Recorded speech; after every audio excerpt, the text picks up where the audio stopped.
Hi, this is Shop Talk Live, episode 334. I'm Amanda Russell. I'm Ben Strano.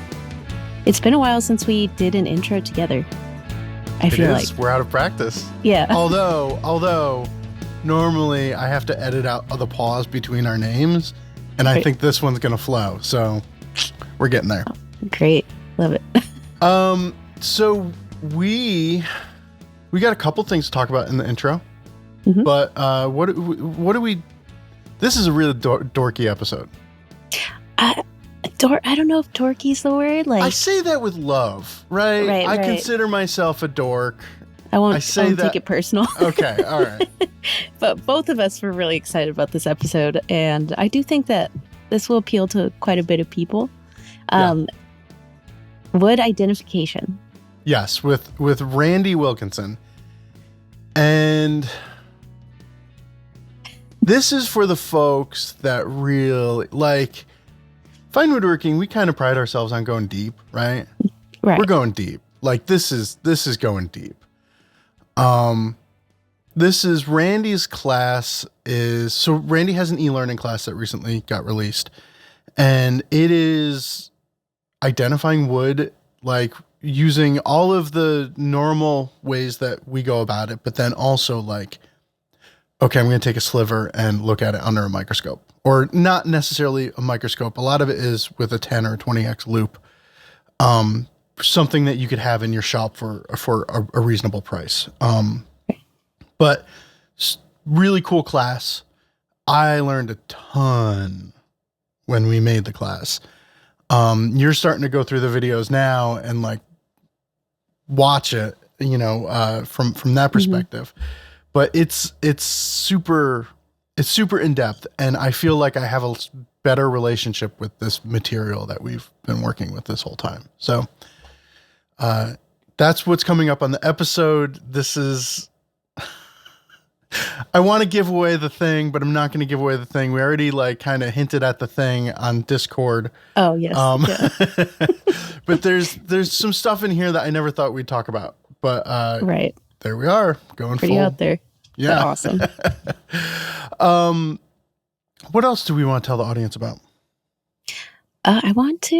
We have a new issue coming out, so we're going to be doing an issue preview party. Yeah. We've done a couple. They've been really fun. Good group of people, get to ask questions, get an inside look at the article, talk with a couple of the editors. Yep.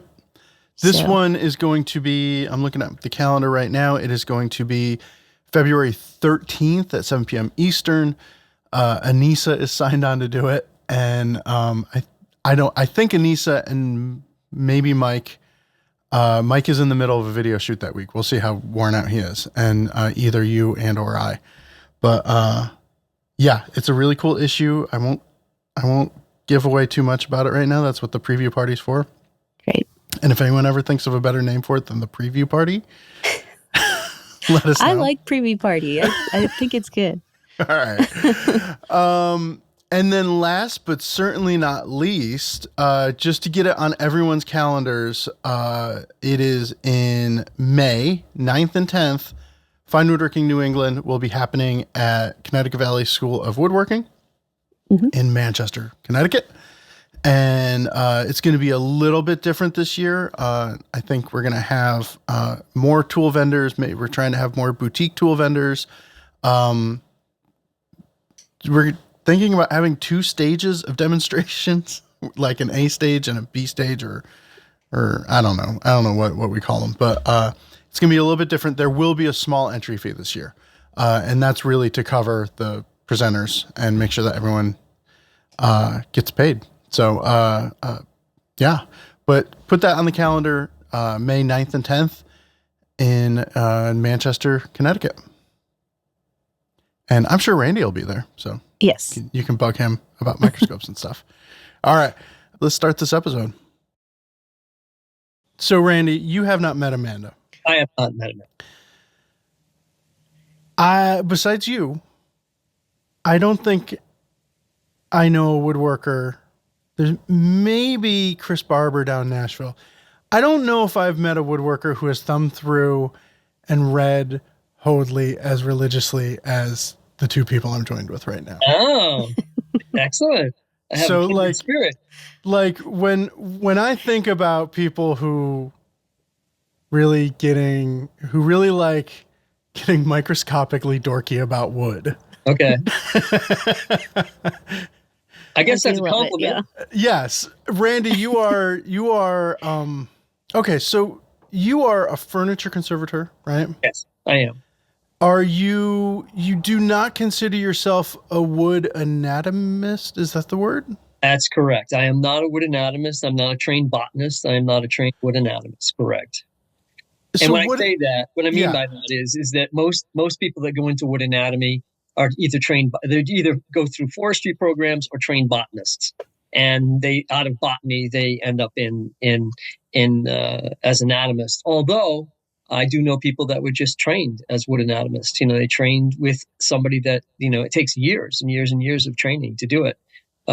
So generally those folks would be starting their journey with the tree, and you started your journey with the wood. I did. Okay. I did. As a furniture maker. You are a wildly accomplished furniture maker. So just give us the 5-minute rundown of how Randy became Randy. Sure. All right. So 5-minute rundown.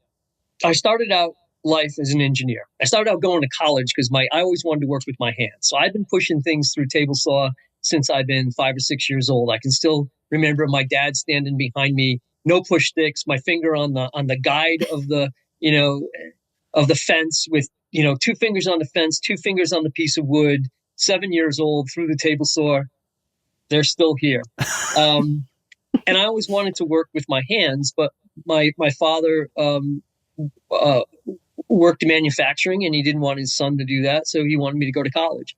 I had no clue is what I wanted to do in college, because I always worked around with my dad. So we were building birdhouses and pigeon coops and, dog houses and, bird feeders and, you name it.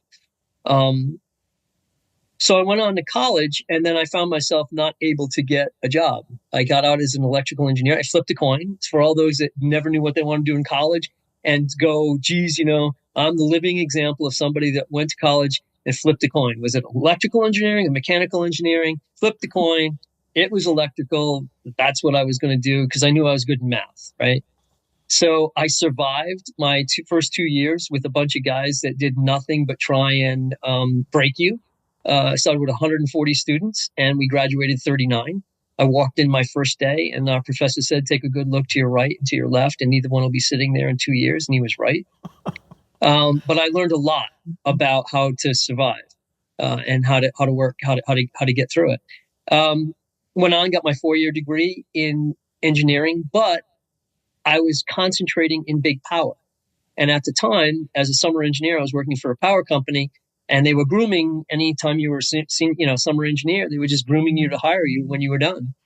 And the year I graduated, they put a hiring freeze on. The digital age had dawned. I was still stuck on 115 volts, 115,000 volts on a pole someplace. So I hadn't gotten down to 5 volts in a chip, and couldn't get a job. Right, the difference, right? Yeah.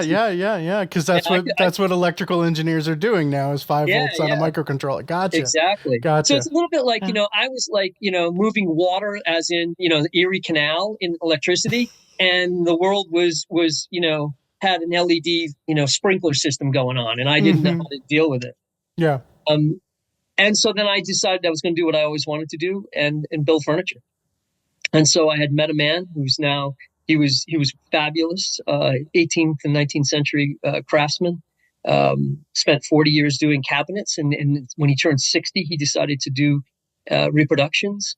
And so the 9-shell desk and bookcase, the brown desk and bookcase, he's built I don't know how many of those. And I was just enthralled with it. I'm like, that's what I want to do. That's what I got to do. So being an engineer and knowing how to just like pull yourself up by your bootstraps and just figure it out, that's what I did. And so that's how I started. I worked for a guy a couple 30 hours a week when I first started, and I worked for myself the rest of the time.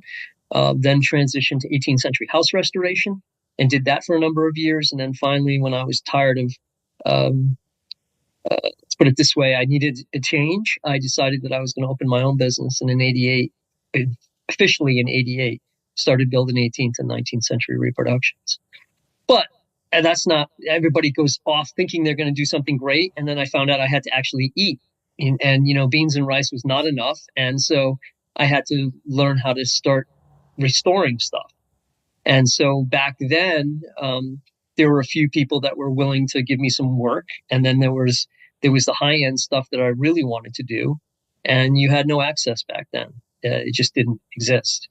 Not like it is today. We didn't have SAPFAM. We didn't have a lot of the things that we have at our disposal today. And so I heard about the Smithsonian's Furniture Conservation Training Program down in Washington. I applied in 92, like a month before the application deadline was due, and I didn't get in.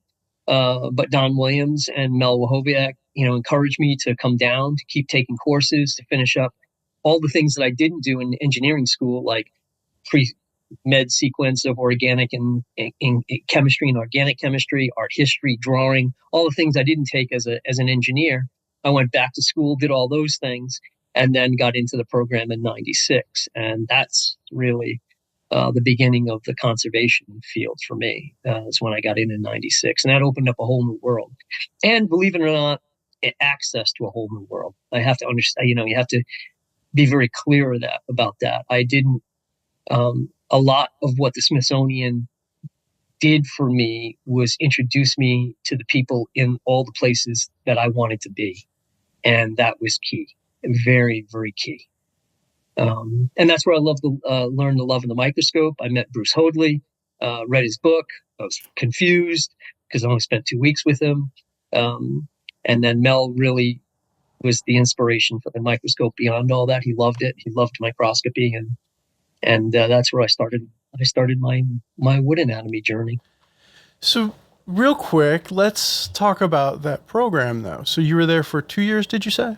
4 years. 4 years. 4 years. And that program, was it just covering furniture conservation, or was it an overall conservation program? It was just furniture. And so Okay. it was the way the program, unlike most grad schools, where you go for 2 years full time and then you do a third year internship or fellowship. We went for 3 years. We went down for 2 weeks every 3 months. So Okay. we would be in constant lecture from 9 a.m. till 5 p.m. or beyond for 2 weeks. Usually the way it was set up was the first week was lecture, the second week was all lab work. And so we took, courses in coatings, like 3 different courses in coatings, in adhesives, in gilding, in art furniture history. These were all some of the we had a block in basic, in I wouldn't say basic woodworking, but woodworking skills, where we were doing carving and gilding and marquetry work and all things like that. So the first week was always the conservation principles behind it all and the history of it all behind it all, histories of glues, histories of finish, coatings and coating analysis. And then also we did a lot of work in the area of the analytical tools that are available to conservators, right? Whether you're trying to analyze a coating, you're trying to analyze a metal, so all the analytical tools. We spent a whole block just on that, whole block on documentation, a whole block on, and that included photography. And back then it was the Stone Age. We still were taking slides. Mm-hmm. We were using digital photography back then. It was still slides. So we would do that for 2 weeks, every 3 months for 3 years. And then we were sent to go away and learn. And so I was lucky enough to do 6 months at the Mystic Seaport because I wanted to do more materials, more objects related stuff, if you will. So I did a lot of work on baleen and metals and things, feathers and, things that I would not, as a furniture conservator, necessarily be specializing in, but I'm going to have to come across it, right? I work on objects that are made out of baleen, right? What's baleen? Whale baleen. It's the plates that are in the whale's mouth, essentially. Wait, you work on objects that are made out of whale mouth? Well, the baleen is it's basically a long strip, if you will, that lines the inside of the whale's mouth, right? And that's how they filter all the krill and everything else that they eat. But it's an amazing thermoplastic material. I mean, when it can bend it, they made buggy whips and corset stays and all that stuff in the 19th century out of it. And this is not going at all like I expected. Okay, no. First off, all right, so hang on. So I studied this stuff, right? And so then I've got a piece of furniture in my shop. And generally, when you find whale baleen and things, it's usually nautical. It's usually in sailors' ditty boxes. It's in sailors' art. It's on ships in the 19th century, right? Well, I got an 18th century piece of Connecticut furniture that I found whale baleen used as a string inlay. How's that? I love the sentence. Generally, when you find whale baleen, like generally in the supermarket, you find peanut butter in this aisle. If you hang around me enough, you'll find all things. Okay, so where's the weirdest place you found whale baleen? Well, the weirdest place was on an American piece of furniture. It was on a cherry chest of drawers. It was a transitional piece, so it had an OG bracket base. It had drawers that were inset with cock beating all around it, and it had this sine wave that basically went across, interlocking sine waves. One was wood and one was whale baleen. And then on the columns, because it was transitional, it had, instead of having a quarter column, it was all inlaid with, to look like a column with capitals and the flutes and so forth. And parts of that were whale baleen as well. And in fact, we were lucky enough to work. I actually found it quite late in the process when we were working on it. And years later, the client decided they wanted to, they were getting rid of it.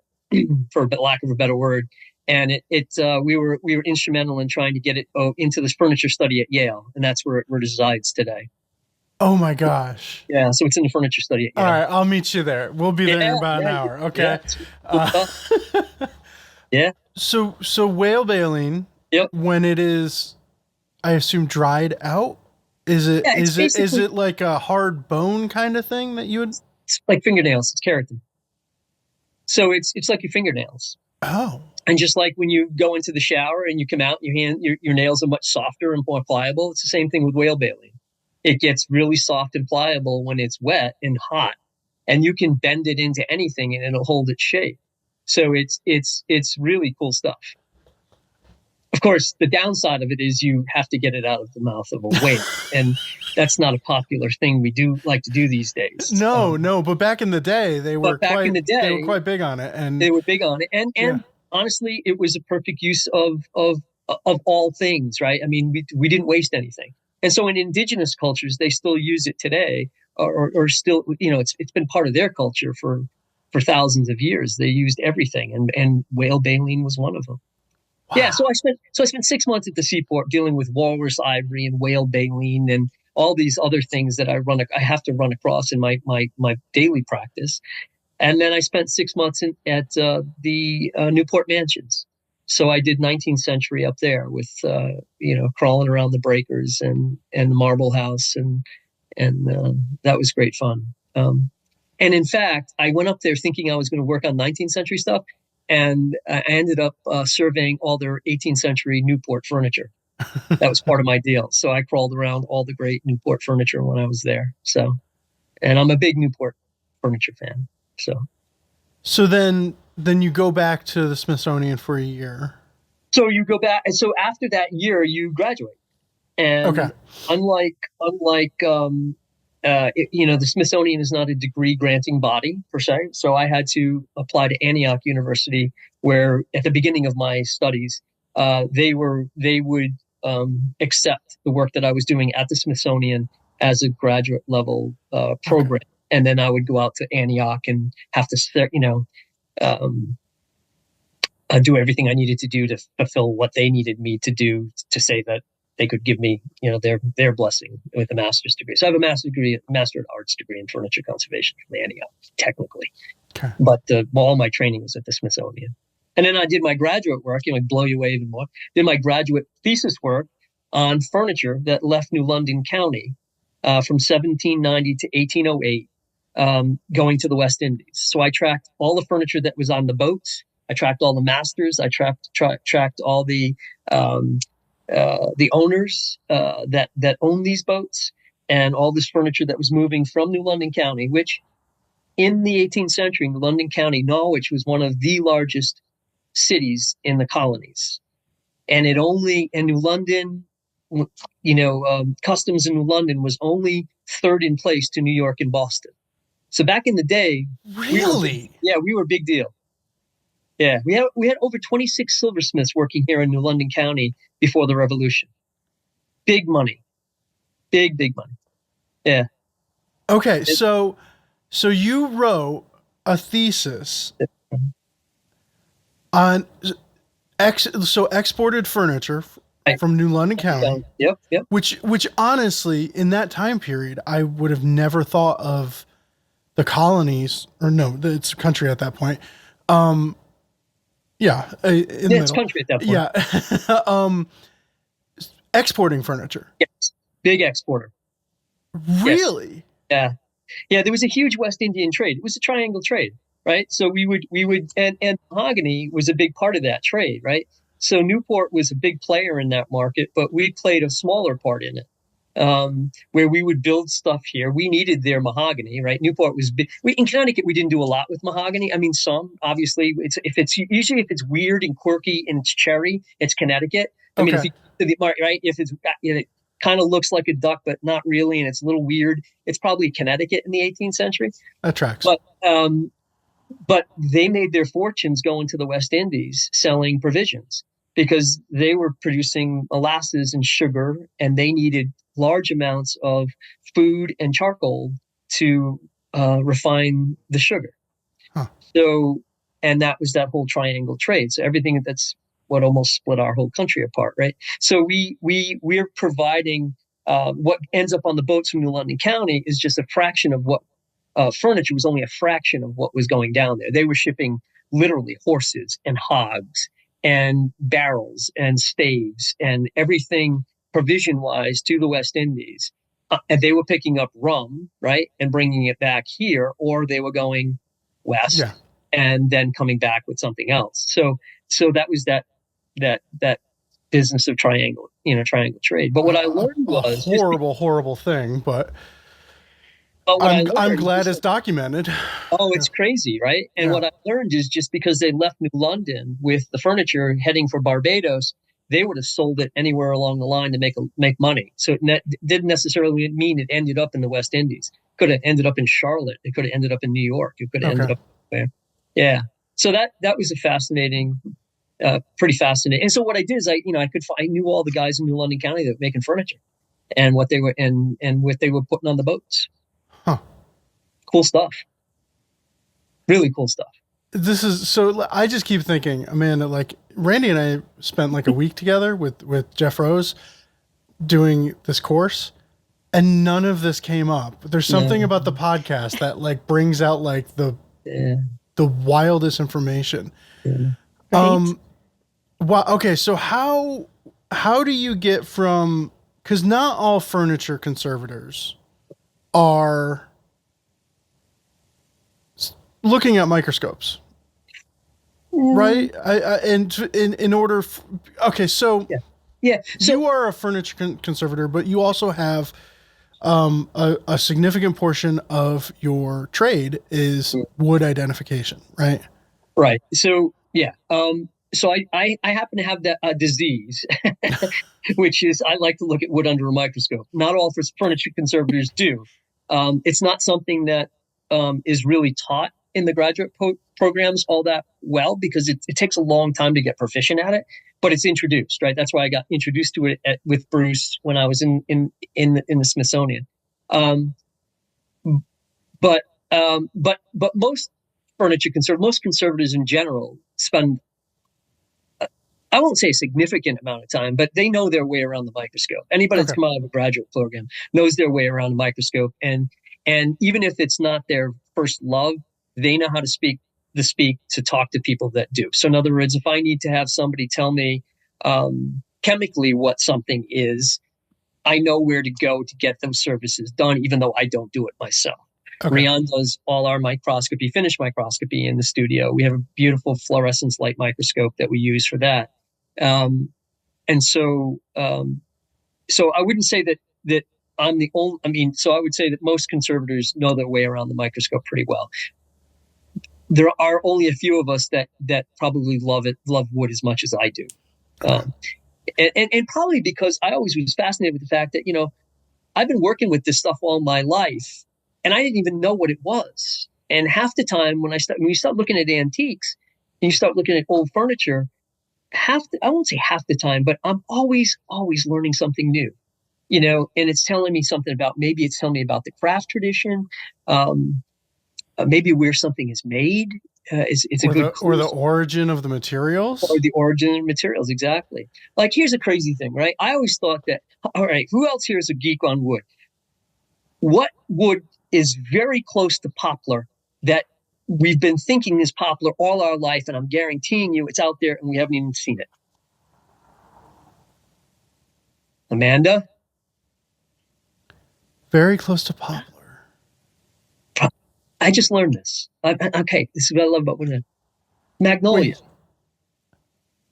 I just ran into a piece of furniture that it looked like poplar, kind of looked like poplar, but when you hang around wood long enough, it's almost like you get that sixth sense. It's like, yeah,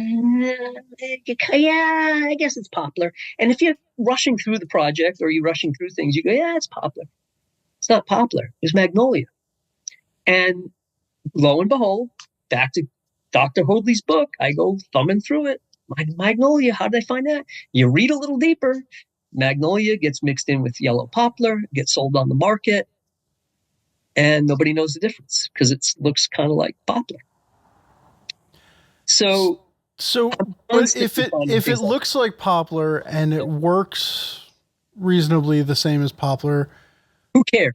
Where does that matter? Exactly. Who cares? Well, I'll tell you why it cares. Because in this particular case, I'm part of a bigger study where we're trying to figure out a group of furniture that's been made, and it's been made over an extended period of time by many different craftsmen. And we're trying from different regions, and we're trying to pin down who made this furniture. And now I've got a documented piece that I believe has got magnolia in it. 2 pieces actually out of the group that's got magnolia in it, which probably suggests to me that we're probably down south someplace, at least, not in New England. But I just worked on a wing chair the other day, and the thing ended up, the client looked a little heavy, looked a little big. Client didn't know, and where it was from necessarily. He thought it might be English, and we did the wood anatomy, and it turns out it's got 3 American secondary woods in it. And so it's probably Delaware or Philadelphia and not New England, because it had southern yellow pine, it had poplar, and it also had red oak. So that's why I care. It's not necessarily because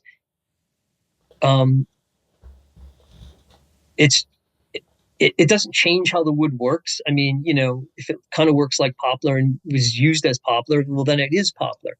And if you're building with it, you really don't care. But when I'm trying to look at 18th and 19th century furniture, both from a stylistic standpoint or a craft tradition standpoint, or I'm trying to help figure out whether it belongs to one group or another, oftentimes the wood anatomy can be helpful. It's not definitive, but it can be helpful, very helpful. Yeah. So you said something that just made me think, if you're trying to identify the origin of a piece, where it was made, mm-hmm. You're probably, are you more likely to get a solid identification based on the secondary wood than you are the primary wood, because the primary wood might be imported in? Yeah, so that's a good question. So usually when I get those kinds of questions, it's usually because somebody's trying to decide whether it's English or continental or American. So it kind of looks like it belongs in America, right? but there's something about it that maybe was made by an immigrant from, say, England working in America. We don't know, right? So they often look for the secondary woods to say, well, what is the secondary wood on this piece of furniture? And if there's 2 or 3 American secondary woods, it's probably a good bet that it's American. And it was just somebody, an immigrant craftsman working in his native tradition, if you will, but only working here in America. Mm-hmm. So, for instance, I was at a major museum. They bought a clock. They bought it because they did think it was English, actually, because the works were English. But when they analyzed the case, they found that it had, I don't remember if it was 2 or 3 secondary woods that were American. And we've been shipping Eastern white pine to Europe for a long time. We've been shipping other woods there for ages. But the likelihood that 3 American secondary woods would find its way into an 18th century shop in England and be used exclusively is probably not very likely. So at the end of the day, what they surmised is that, again, they had a case that was made here by an English craftsman working in the English tradition, but using American woods. So, yeah. So that's a lot of what I get involved in is things like that. And you can't, I've never had a case yet where I could say, absolutely, it's this wood. And because it's this wood, it's this attribution. I don't go there. I generally leave it to people that know a lot more about other parts of the story, which are the curators and the owners and people that, spent their life. Because oftentimes I try to be very, neutral when I look at things, because I want to look at it and just see what the anatomy is. And then we can talk about what that means after I figure out what the wood is. So. And when you're looking at the piece of wood, many times, and this is covered in the course, and you show and demonstrate exactly how to go about doing this, you're just taking a little slice with a razor blade. Yep. So you're not, like, do you just get a package in the mail, like an envelope with a couple of slices of wood sometimes? Yeah. And then, okay. Yeah. So it's a funny thing. So I get everything from the architectural people that want me to identify wood for them, and they send me a log. They send me chunks, like big chunks, right? And I say, well, how much do we need? I say, well, send me a piece, send me a chunk. It's great. And then I get like a plank in the mail, 6 inches long, inch thick, plank. If I get the same question from certain conservators within the decorative arts field, I may get sawdust, because it happens when you're doing finish analysis. You're not taking chunks of anything. You're taking pepper-sized grains of sand, if you will, and analyzing it. So if I get samples from those folks, I usually get like sawdust, and then I have to figure out what to do with it. But generally, and depending on what the question is, sometimes the question isn't what wood is this? And I think I've gone over this in the course. A lot of times my question isn't what wood is it? It's always within context, right? So I'm doing some work right now for a museum, and they very interested in identifying the woods, because if the wood isn't native to that area, it means it couldn't have been made in the mid 19th century in that area. And they think it is. They really think it belongs in that geographic area. And I'm not convinced that it's not, other than to say that the wood that you think it's made out of is not there. And so it's something different. So that means it's just a different story to be told here. Now, it may mean that the wood came across the continent and got deposited there for some reason, and then a local craftsman made something out of it. That's possible. But the wood doesn't grow there. So how did it get there? Mm-hmm. So those are the kinds of questions I get into. Is it A or is it B? Sometimes I don't need to know. Or I've had the occasion where it's just, is it a wood on the CITES list? And then it's a question of, well, either it is or it isn't. It's either yes or no. And there's and that's a little bit, those questions are a little easier to answer sometimes, but you have to be right.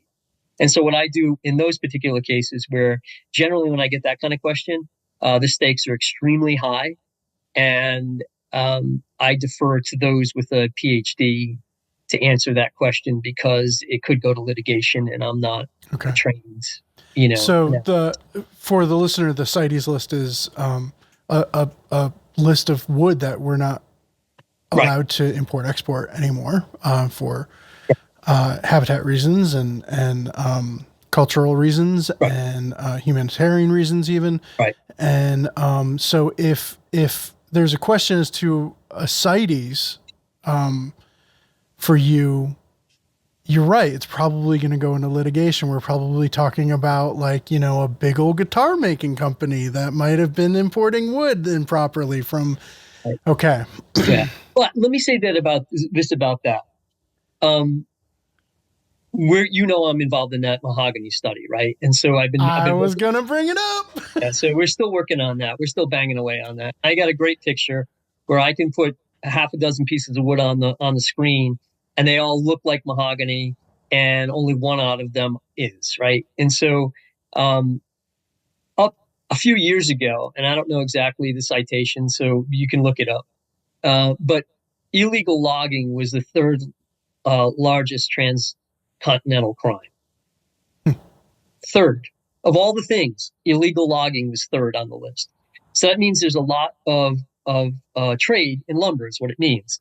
But there's also a lot of lumber that can get passed off as certain things. And that's why we have the treaties with CITES, and we have different appendixes, whether it's illegal completely to sell and buy it, like it is Brazilian rosewood right now, right? Without special permits and so forth. And we have to prove ownership like we do with ivory and some of these other things.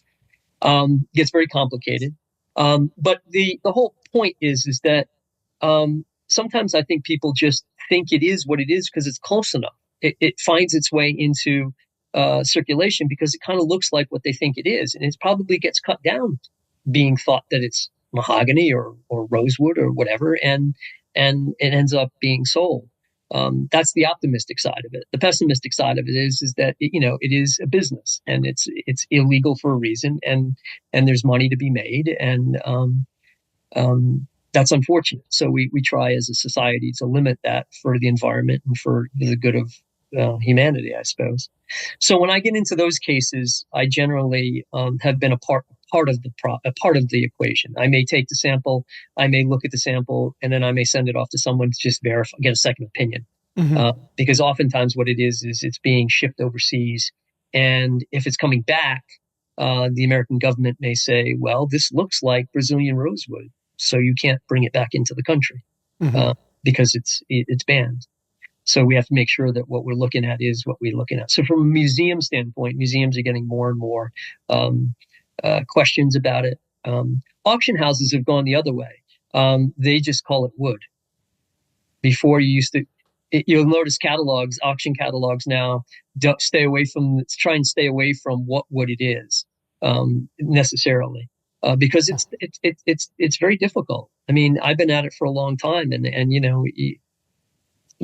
sometimes you miss things, and so it's a big can of worms. It really is. So, and that's why we're trying to do things chemically now, right? So my mahogany study, we're trying to separate the three species of mahogany, chemically, both chemically and elementally. So we're using two different techniques to do that. One analyzes the actual elements, one actually analyzes the chemical compounds within the wood, and we're trying to build a model to be able to do that, so we don't have to take a big chunk of wood anymore to get your answer. So, and this is work you're doing with Yale, or? Yes, I am. Okay. I'm just, Yale. It's all under Yale's umbrella. I started this with John Gordon back in 2017, and they've been the driving force behind it. I've been the minor player, helping them with the wood related questions, right? So what we've done successful in doing is we brought curators, scientists, data scientists, and furniture people like myself as a furniture conservator, and wood anatomists. We all work with the same material, but we all look at it from a very different perspective and have very different knowledge that the others don't have, right? So a curator knows a lot about history, knows a lot about ownership, knows a lot of stylistically. they may not be really good at saying what wood it is. Is it basswood, or is it a softwood? Is it is it mahogany, or is it walnut? It's something that's been manipulated and machined, manipulated, finished, varnished, oxidized over 250 years, and it's not cut perfectly radial or tangential. Yeah, I mean, Yeah. you can be easily confused, right? So we're trying to give them a tool where we don't have to cut into it anymore and find out what it is. So we're trying to do it that way now. Is this at all tied to? I know the Yale Art Gallery had a show on mahogany. Yep. In the last year, it was a fantastic show. It was a fantastic collection and incredibly educational about the horrible mahogany trades. Yes.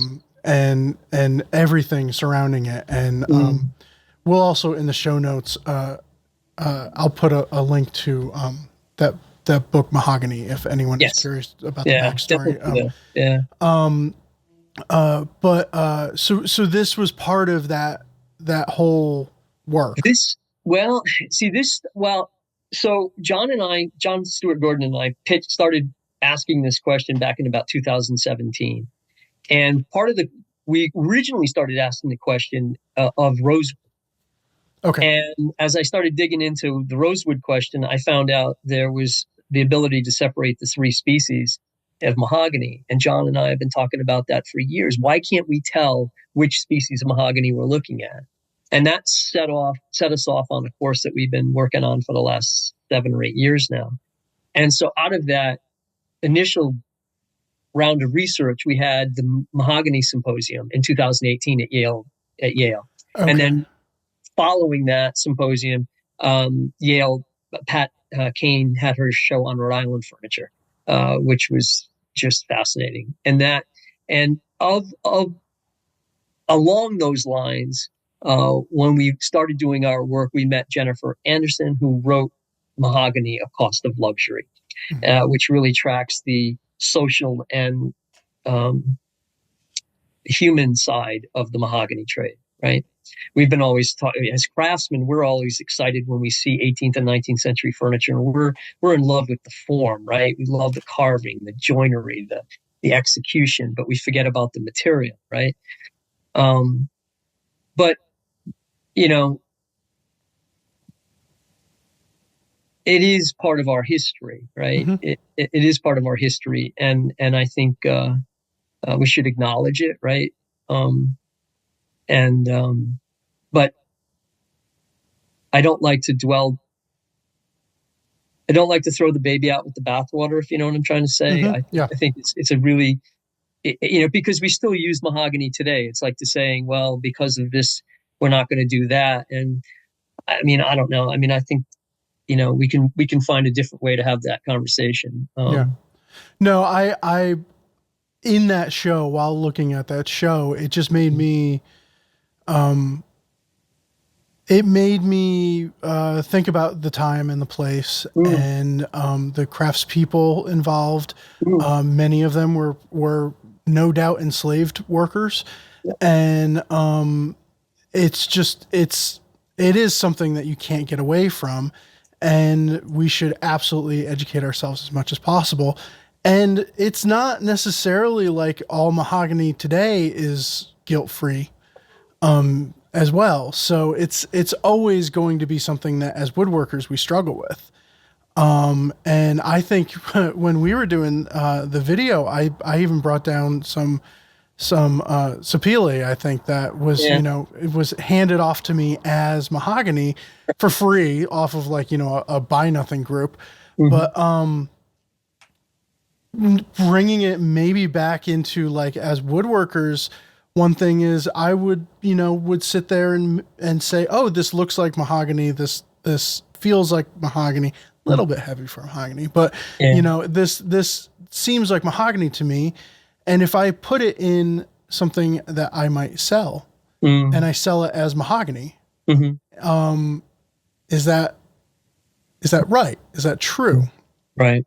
And you sit there and you look at Bruce Hoadley's book, and you watch your classes, and all of a sudden I'm going, this is not mahogany. It is what it is. It doesn't make it less usable as a material to me, but I think it's important, how I represent the pieces I make out of this wood from here on out. And so yeah, it's an interesting question. I don't think we often tend to gloss over. I mean, in history, right? I mean,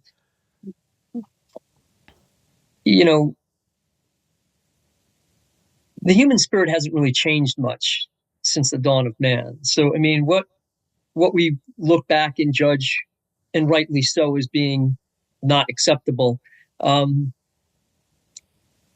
still goes on today. We just ignore it today too, right? Yeah. So, I mean, it is kind of what happens, right? So in terms of the wood, though, I think it's interesting that I think it's great that people pay attention, right? I mean, if we know something is being illegally logged and being exploited, if we have the opportunity to switch materials and do what we can do differently, more power to them.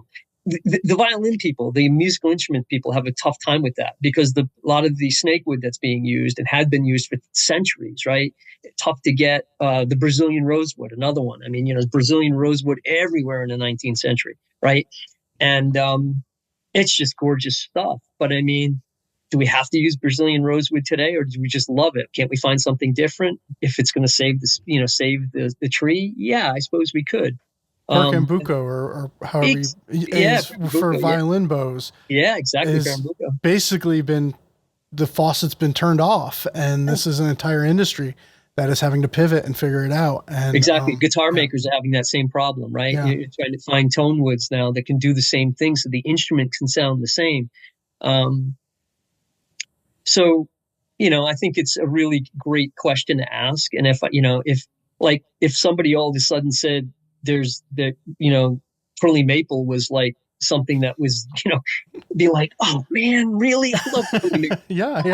No, not that maple, not that tree. No, right? But that's a great thought exercise to all of a sudden cherries off the list. And what am I going to do? What am I going to do? I've got all of this cherry now, and I've been building. I mean, and anybody that's been around it long enough probably has CITES woods in their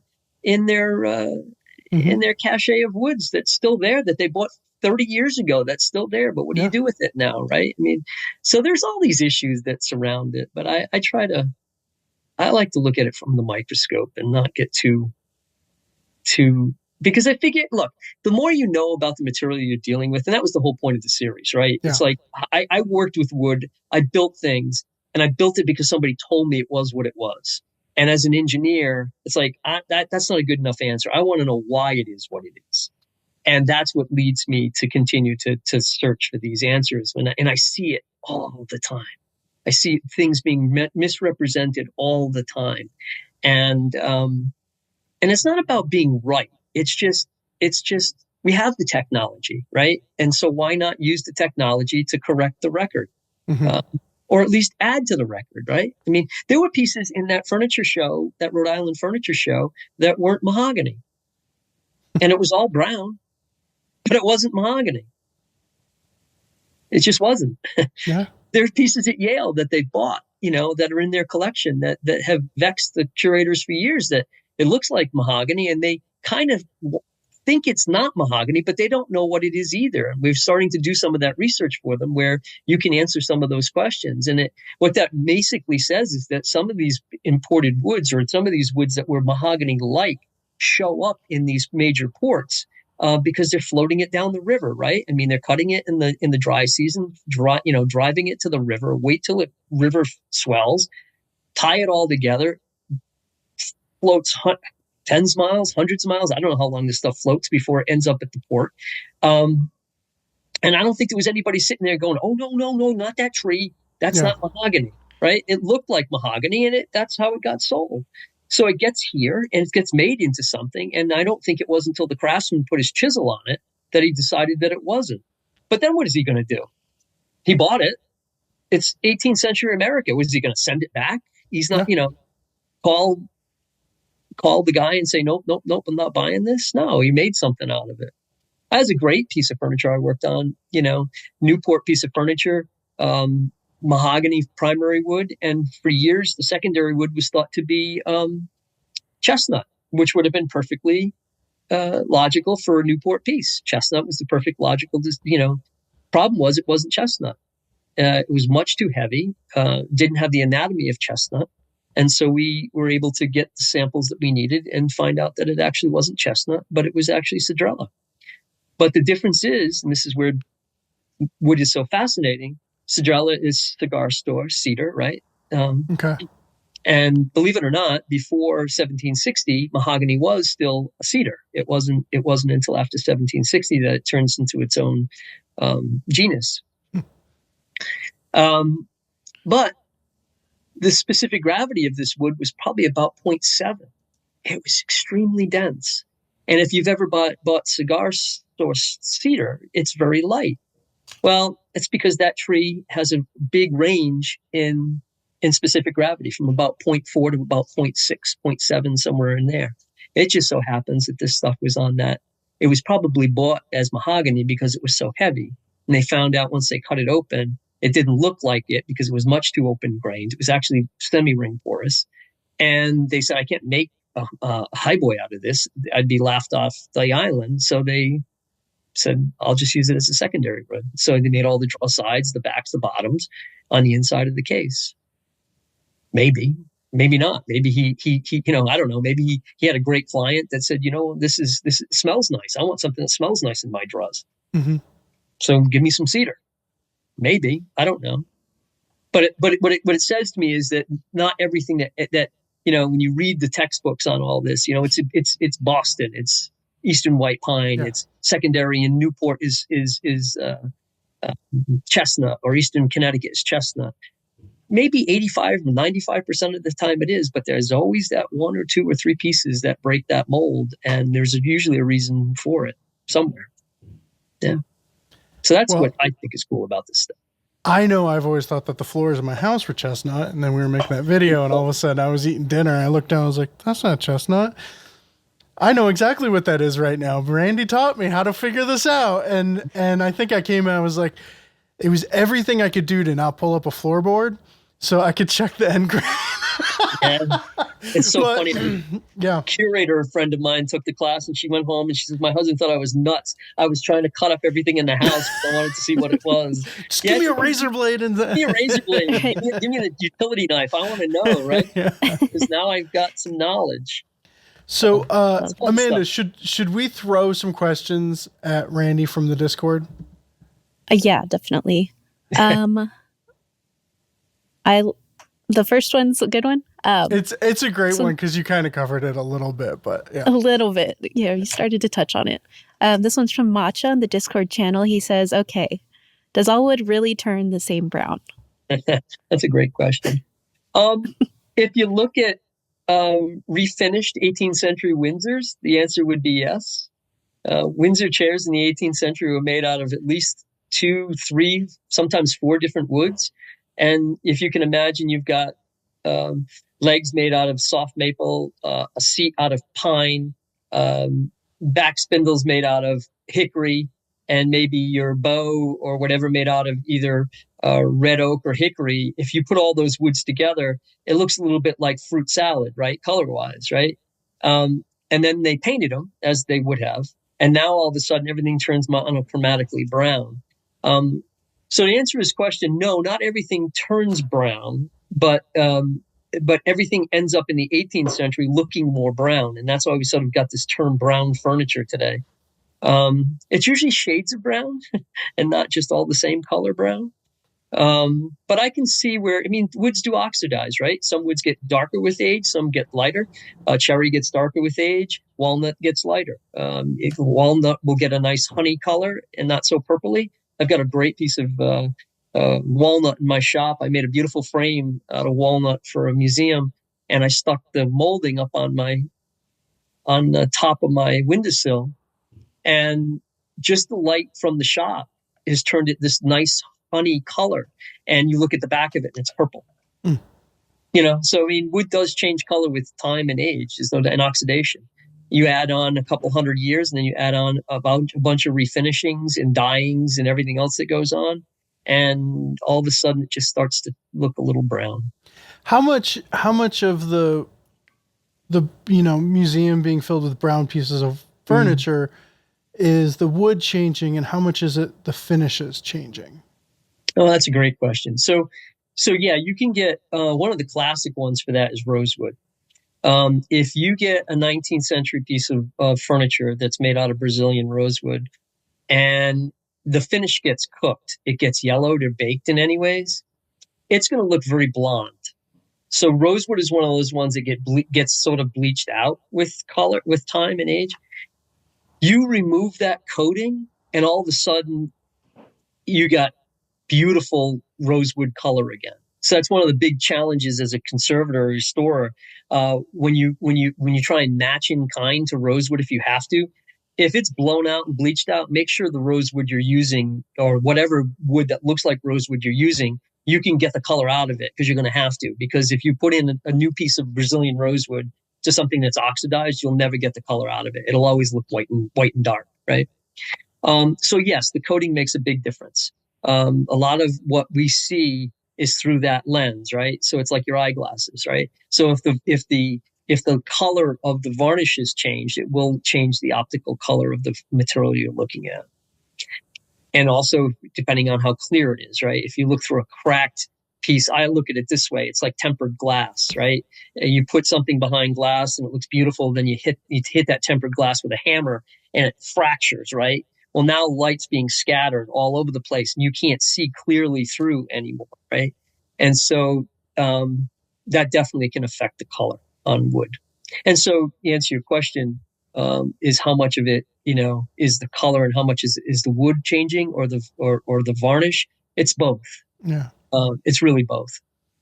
Because we often have pieces of furniture that sit in between windows, right? And so the color on one side is different than the other.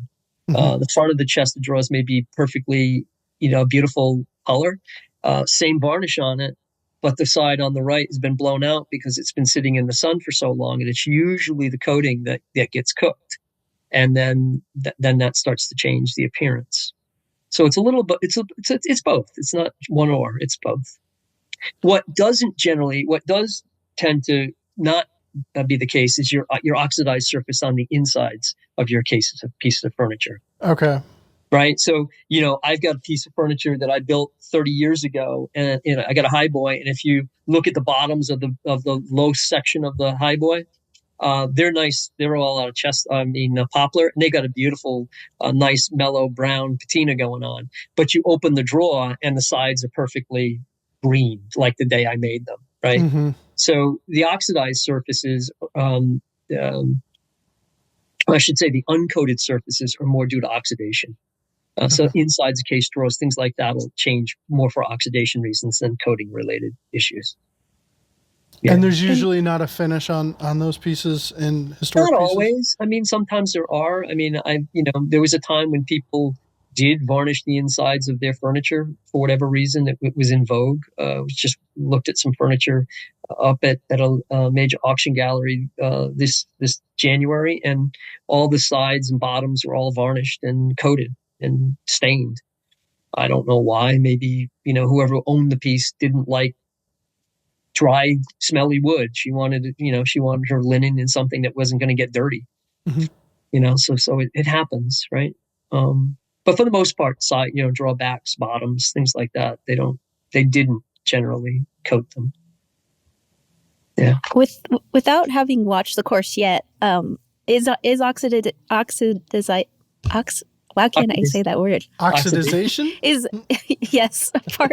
Is that a part of identifying? Like, are you factoring that in? Like, was this a coated? The finish affect how quickly this is aged, or? Yeah, it's a great question. So a lot of times, in the class, the way I like to teach it is from the macroscopic to a little bit of microscopic, right? At least with the 10x. And the way I like to teach it is getting you used to color from the state of those natural pieces of wood that we talk about, the 19 woods that we talk about. So understanding that, red oak looks like red oak. I like to look at the anatomy, but you can't deny that it has that pinkish color, right? Walnut doesn't look like cherry in its natural state. Any woodworker would know walnut from cherry from a galloping horse. He doesn't need me to tell him it's walnut or cherry. But if it's then oxidized and 200 years old, and then may have a little bit of coating on it or something going on, stained in some ways, now your color reference becomes a hindrance to you, because I can make just about anything, as long as the anatomy's right, I can make the color be what it needs to be to look like whatever I need it to look like. I can't fake the anatomy, but I can fake the color.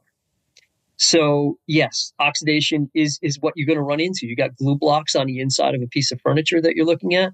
You're going to be looking at an oxidized surface, whether it's pine, poplar, chestnut, whatever. It's not going to look like the raw chestnut that you know is chestnut. But eye is going to be drawn to the color, because we're very visual people. And that's the way I teach the class is, understand the colors to begin with, understand the anatomy, why it looks the way it does. And then when you get something that is colored or varnished or stained or something like that, now you have to be able to figure out what you're looking at by the anatomy alone. And as I've told Ben, and I say it often in the class, it's often,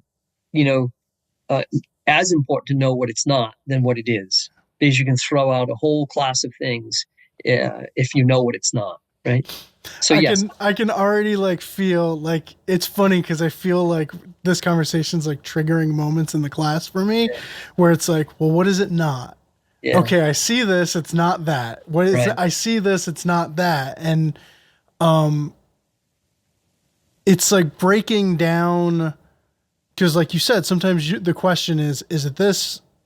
Is it this? No, it's not that. And that's the end of the answer. But at the end of the class, there's a few very real world examples of stained pieces that, glue blocks or there's a corbel that you go over. And, while we're filming it, I'm just sitting there and I cannot figure it out. And then you start playing the is it not this game? And it's oh, nice. Yes, this is the way to just break it down. Yeah, it's crazy interesting. I'll just say that it's very, very interesting. What's interesting too is you have to be in context, right? And I say this when I do the class. It's a different question when you get handed a piece of wood with no context. Then the world is your playing field at that point, because you have no context for the wood, right? It could be Polynesian, it could be South American, it could be African, it could be from anywhere, and you have no idea what it is or where it's from. In the decorative arts, a lot of times we have context, or we may not have bark, and we may not have the fruit, the flower, the leaves, but we have context, right? It was made here in New England in 1750. Right. So we have context. What are the combinations of woods that could be used in 1750 in New England? Right. And oftentimes that's a good launching point. And Bruce did a beautiful job in his book of picking the most, important pieces that, or the important woods, if you will, that are germane to the decorative arts. It's not exhaustive. It's not, by any stretch of the imagination, but it wasn't meant to be. It was meant to teach you wood anatomy, so that when you look at something and you think, well, this is cherry, and then you go, oh, well, wait a minute, it's red. Okay, so I'm thinking cherry, but it doesn't have the anatomy of cherry. Well, then it can't be cherry. It's got to be something else. Mm-hmm. What is that something else? Who knows? You know what I mean? At that point, but at least you know what it's not. And I think that's, and knowing that you can be easily deceived and easily confused. And I think if you get anything out of this class, and Ben probably understands more than anything, is the more you learn, the less you know. it really, I mean, So here's a plug for the class. Spend all your money learning to buy. And you just wind up confused. And just end up knowing you know less. I mean, but that is the reality of it in a lot of ways. I mean, the more you learn, I don't care what it is, woodworking, whatever. The more you learn, you realize, wow, I don't know a lot. I mean, there's so much more to learn about this subject. Although I will say this though, like there's this comfort level in the confusion sometimes, because I think that if I'm remembering correctly, like at some point with the oaks, right? Without the leaf, without the flower or the nut or the bark, you're not going to fully be able to say it is this oak, it is that oak. That's And correct. now I live in this world surrounded by people like confidently identifying the oak. And I'm going, you don't know that. And I'm not saying that. You keep it to yourself. Yeah, But it's like, yeah. you don't know that that's that oak. Come No, on. no. No, and unless you've got, and unless you've done that. I mean, if it's you've cut it down in your yard and you There know you that go. Yeah. scarlet oak, well then I'll give you that. But if it's not, it's going to be part of the red oak group or part of the white oak group, and then Yeah. you've got whether it's American or European, right? So you're going to be able to put it in buckets. If you can get it to oak, one or the other, God bless you, because like I think I use it walk into any house of worship in this country, and every pew is going to be of some oaky looking wood, right? You're going to have Mm-hmm. ash, you're going to have hickory, you're going to have white oak, you're going to have red oak. You might have some chestnut thrown in there. I've seen elm thrown in there, and it's all monochromatically brown that you're sitting on, right? And they get away with it because they're all basically ring porous hardwoods, and they suck up the dye basically the same way, and they were small enough pieces that who cares, you know? But if you go sit down and look at it long enough, you'll say you won't be in your house of worship too long and looking down and forget the sermon and be looking at the pew because it's red oak and it's white oak and it's this and it's that, and it's like, oh, maybe I have to go back again. They should pay attention to the sermon instead of the wood. Like I said, it's a disease. You start to look at things. But it's a fun one. It is a fun one. I like it. Yeah, and what they say, when you change the way you look at things, the things you look at change, right? And so when you start to look at things differently, you start to see things differently. Yeah, it's fun. Let's get one more question in. Sure. All right, this question's from Travis.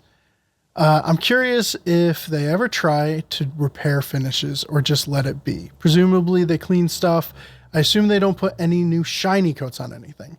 If they do anything to the finish, how do they go about determining what the finish is so that they can repair it appropriately? So into the conservation world, Ooh. are you refinishing things often, or are you trying to fix things? All right, so that's a can of worms, but Okay. it's a complicated can of worms, and it's a great question, because somewhere along the line, so as a conservator, my first reaction is trying to deal with or work with the material that I have to start with, right? And if I don't have to intervene in it in a way that takes anything away from it, is where I like to be. Okay. So, for instance, I'm working on a piece right now. It's got a discontinuous coating, so there is coating completely gone on it. So you see areas of finish lost. Then you see areas of finish where it's completely blanched, so it's lost its either adhesion, where it's not well adhered to the surface anymore, or the finish itself may be, so it's kind of like cataract, if you will, or it may be just degraded to the point where it's gotten really cloudy. And the question is, what do you do with something like this? Now, from my perspective, it's always within context. If it's going to have to be, it's driven largely by the owner and what the owner at the end of the day feels responsible to or for, right? So this particular client really just wants to preserve what's there. They're okay with it. There's discontinuous coating. They would like me to make the blanching go away so that it's a little bit more transparent, but they're okay with that. Now,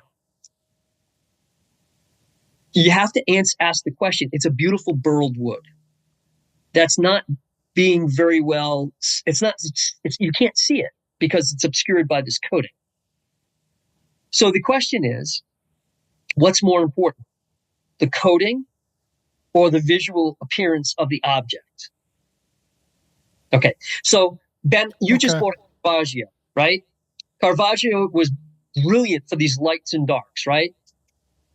The varnish on the Caravaggio now is like duck sauce, and you can't see that light and dark. Okay. In the paintings world, the varnish is sacrificial. Mm-hmm. Right? I had a client say to me, why is it if I had a Caravaggio, you would rip the coating off, but you won't let me take the coating off my box? Great question. So depending on the genre, depending on the owner, depending on the goal of the object, everything is fair game I will say, right? So if the goal here for this client with the box is I'm happy to preserve what's there and just make it visually look better, I'm happy to let it be like that. My inclination is if you just let me take the coating off, I could French polish it and it would look, you'd see the wood and it'd be beautiful. That's not what they want. They want this to look like it's been in the family for 200 years. They want it lovingly cared for, but not looking like a wreck. I can work with that. I have clients that I have to talk down off the refinish it mode, because once I can do some things to it to saturate it, sometimes we can saturate it, sometimes we can saturate it and then lightly go over the top it with something to give it a little bit of depth. You preserve what you have and not take anything away. There are times when the client, for whatever reason, the decision is made to remove the coating. You have to remove the coating because the long-term benefits or the long-term conservation needs of the object are going to be such that would be the appropriate way to go. And that's a very, and those decisions are never made lightly. I like to look at all the factors that go into those decisions before you get there. So it's a great question, and it's a can of worms. And it depends what we value. Like I hate to reinterpret history poorly, right? So I really don't know. I wasn't a fly on the wall in the 18th century, so I don't know what the coating was on every piece of furniture in the 18th century. I know what the materials they had, and I often know a lot of the materials they had didn't last and would have blown up within years. And the likelihood of anything having its original coating and survive 200 or 300 years untouched, unblemished by anything, those cases are extremely rare. Do you mean to tell me that like this hard rule that I learned from watching Antiques Roadshow is not like it's more nuanced in the real world? Like you just learn that, you never refinish anything. Well, it's like do no harm, right? I mean, If you don't refinish it, you can't screw it up, right? I don't want to be the person that erases history. If I can add to it, put a barrier coat on it, and then add to the top of it so that I can keep what's there and make it look better. That's maybe a better decision. Mm-hmm. I'm not saying the Antiques Roadshow was bad in saying don't refinish anything, because truly there is a segment of the population that likes that 18th that fixed oil varnish or that really grizzled old surface, because that's part of its history, and we feel more connected to that because it's old. It's like receiving pearly words of wisdom from a 10-year-old or a 90-year-old. Who would you rather listen to? You're going to believe the 90-year-old if they say the same darn thing the 10-year-old says, but for some reason you're not going to believe the 10-year-old, but you'll believe the 90-year-old, right? This is like the best metaphor ever. Like, right? I mean, so somehow we connect with that, right? And I'm very guilty of this. I can walk up to an object that's 250 years old, and if it looks too pristine, I'm looking at it going, what's wrong with this thing? Who's been at this thing? And I will say, there is a lot of work that gets done in the business to make things look, as they are, but not supposed to be. Let's leave it there. So, I can make a case to take a finish off. I can make a case to save it. I can make a case to refinish it. I can make a case to only selectively remove coatings. I can make a case to reduce coatings if I have to and not take them all off, right? If you can reduce it somehow and improve on its visual effect. And it depends on the object. If you got something that's incredibly rare, that there's not another one like it in the world, why would I take the coating off it? If it's you know, a 20-year-old chair or a 50-year-old chair that there are thousands of on the market all over the place, you know, it becomes a value judgment of the person that owns the object. And and my job my best job to them is to inform them of all the ramifications of the decision they make, and help them make that the best decision they can for their object. I think really that's a lot of times we are the last stop, because if I say no, don't touch that, that's not going to stop them from going to Joe's strip shop down the road, have them rip the coating off it and refinish it. Right? They own it. I don't own it. Yeah. So, you know, I try and advise our clients when we get into those discussions, to do no harm when you can, and when you have to intrude in a more meaningful way, do it in a way that it's gonna preserve it for longevity somehow, right?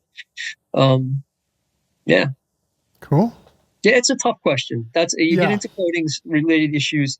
It's a tough question, and that could easily be a whole episode right there. Oh, it really could be, because I mean, I had this collector, and he was just adamant, absolutely adamant about the Caravaggio and the painting. Why can't I rip it off mine? I said, just let me try.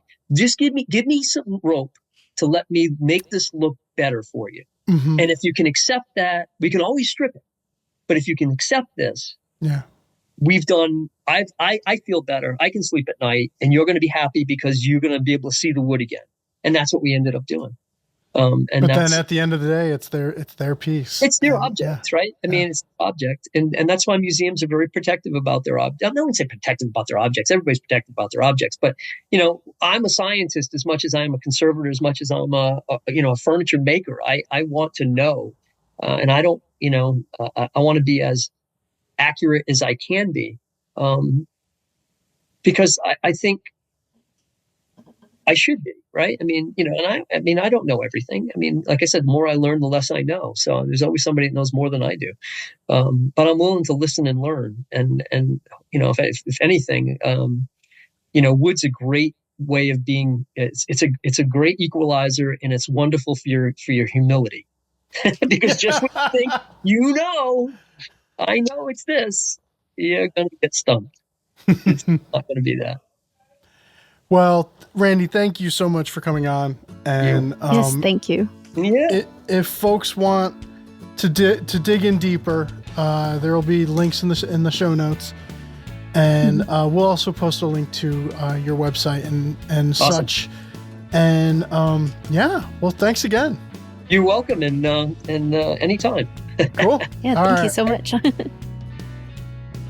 Well, that does it for this episode of Shop Talk Live. If you have any questions or comments, please send them into shoptalk@finewoodworking.com. If you are interested in taking Randy's course, you can sign up at finewoodworking.com/elearning. And if you are watching on YouTube, click that thumbs up button, put a comment, all that stuff. Even bad comments are good for the algorithm. So whatever, folks. And at that, I guess we'll see you in 2 weeks with another episode.